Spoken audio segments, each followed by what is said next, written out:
Bonjour Charlie. Bonjour Charlie. Sur Fréquence Plus. Holiday on Ice est à Dijon depuis hier soir. C'était complet hier soir, c'est complet aujourd'hui à 17h30. Il reste encore quelques places à 14h et Philippe Candeloro, m'a proposé de le rencontrer quelques minutes hier après-midi et je vous propose de retrouver tout de suite l'interview et je lui dis tout de suite bonjour. Bonjour. Alors 70 ans, c'est un petit peu l'anniversaire de Holiday on Ice. 2 ans d'absence, c'est le grand retour. Je précise bien, c'est pas mes 70 ans à moi, c'est bien les 70 ans depuis la création d'Holiday on Ice. Je crois que c'est plus de 40 ans de production en France. Donc pour nous c'est vrai que c'est un anniversaire un petit peu particulier puisque pour la première fois depuis sa création, Holiday on Ice a réuni Souria Bonali, moi-même, Sarah Abitbol et Stéphane Bernadis dans le même spectacle, une même saison. Parce que d'habitude c'en est un seul. D'habitude il n'y a qu'une seule tête d'affiche. Là pour l'anniversaire, on va dire qu'Holiday on Ice s'est payé une de ses plus belles affiches. C'est vrai qu'avec le lancement d'Ice Show et tout ça, ça a beaucoup contribué au succès de pouvoir relancer un petit peu, pas nos carrières, mais à la limite je voulais beaucoup jouer moi sur la nostalgie des gens. Je ressentais en fait que les gens aiment bien à travers la musique, à travers des spectacles et à travers des personnes qui ont marqué leur existence il y a plus de 20 ans, puisque c'est un petit peu notre cas aujourd'hui. Et je savais bien que ça allait fonctionner auprès de public et on le voit bien, les gens sont très contents et très heureux de nous revoir, d'autant qu'on a créé un numéro spécial A4 qui s'appelle le Boléro, qui vient presque en fin de deuxième partie, et là on exprime, si vous voulez, toute la fratrie qui existe entre Souria, Sarah, Stéphane et moi, qu'on n'a jamais pu vraiment exprimé en télévision ou sur la glace. À part patiner ensemble et individuellement sur une patinoire, on n'a jamais fait un numéro où d'ailleurs la chanson s'appelle Je me souviens.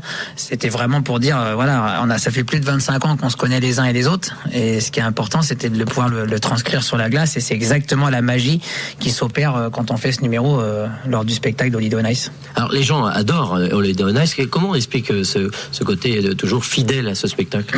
Il y a des années où ça leur plaît plus, des années où ça leur plaît moins. Ça dépend aussi le nombre de spectacles qui sont passés dans les environs, parce que depuis ces 10 dernières années, il y a plus de 200 shows qui passent dans tous les zéniths de France, donc forcément les gens ne peuvent pas aller voir tous les spectacles parce que faute de moyens financiers. Et c'est vrai que là, entre la qualité du spectacle et l'affiche qu'ils proposent cette année, font que les gens ont confiance à venir voir ce spectacle, parce qu'ils sont jamais déçus par la qualité du show d'Holiday on Ice. On peut aimer ou pas aimer ce qu'il y a à l'intérieur au niveau artistique, mais en tout cas c'est toujours d'une qualité extrême. Là donc plus l'assurance de revoir Philippe, Sarah, Stéphane et Souria, on ressent bien que les gens sont très à l'aise quand ils viennent, ils savent qu'ils vont passer un bon moment dès le départ, donc on n'a pas vraiment besoin de les chauffer quoi. On voit bien que petit à petit les gens dès le départ d'ailleurs ils applaudissent énormément, et le fait de me revoir sur une vraie patinoire au milieu de gens super bien habillés, une création lumière toujours bien réglée, donc nous en fin de compte on arrive là et puis on n'a plus qu'à bien patiner, et pour nous on est content, et quand on nous voit avec le sourire on transmet en fait ça au public, et là c'est exactement ce qui se passe, et je l'avais imaginé de cette manière-là, donc moi je suis pas déçu. Bonjour Charlie sur Fréquence Plus. Et on retrouvera Philippe Candeloro tout à l'heure à midi moins le quart. Bonjour Charlie sur Fréquence Plus. Alors on va retrouver la deuxième partie de l'interview de Philippe Candeloro qui sera dès 14h. Il reste encore quelques places au Zénith de Dijon ainsi qu'à 17h30, mais là c'est complet pour Holiday on Ice. On l'a entendu tout à l'heure nous parler notamment d'Holiday on Ice et de ses 70 ans, et là il va nous parler de Sochi. Et oui, il y était, et puis tout ce qui est arrivé après par rapport à ces petites blagues un peu graveleuses. On lui redit bonjour monsieur Candeloro. Bonjour. Le retour de Sochi compliqué avec tous les commentaires. Alors le retour de Sochi, où là on a dû prendre plus la tête qu'autre chose.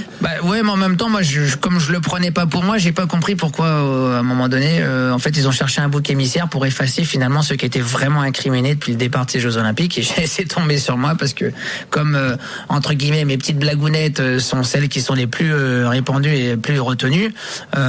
Du coup, on s'est dit tiens, on va se servir du pauvre abruti de Candeloro pour se couvrir nous, parce que finalement, à la fin, on n'entendait plus parler de ceux qui étaient incriminés depuis le début des Jeux, et on en parlait que parler de moi.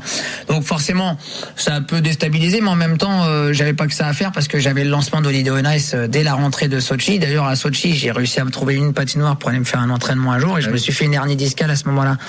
Donc du coup, le lancement d'Holiday on Ice a été assez compliqué. J'ai reçu une infiltration pour pouvoir assurer les représentations à Paris, des débuts de tournée. Donc j'étais plus préoccupé par ça que par les trucs de naze qu'on voulait bien me faire porter, ou on voulait bien me faire porter le chapeau. Et en parlant d'émission Ice Show, ça va démarrer?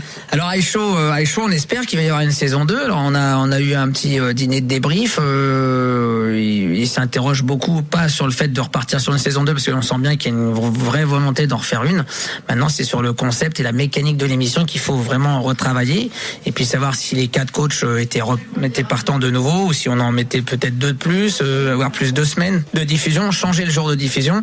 Donc tout ça fait partie des discussions qu'on doit remettre maintenant en branle-bas de combat, avec pourquoi pas aussi un développement économique d'une tournée ou d'un spectacle en tournée derrière, si peut-être que produit par Holiday on Ice.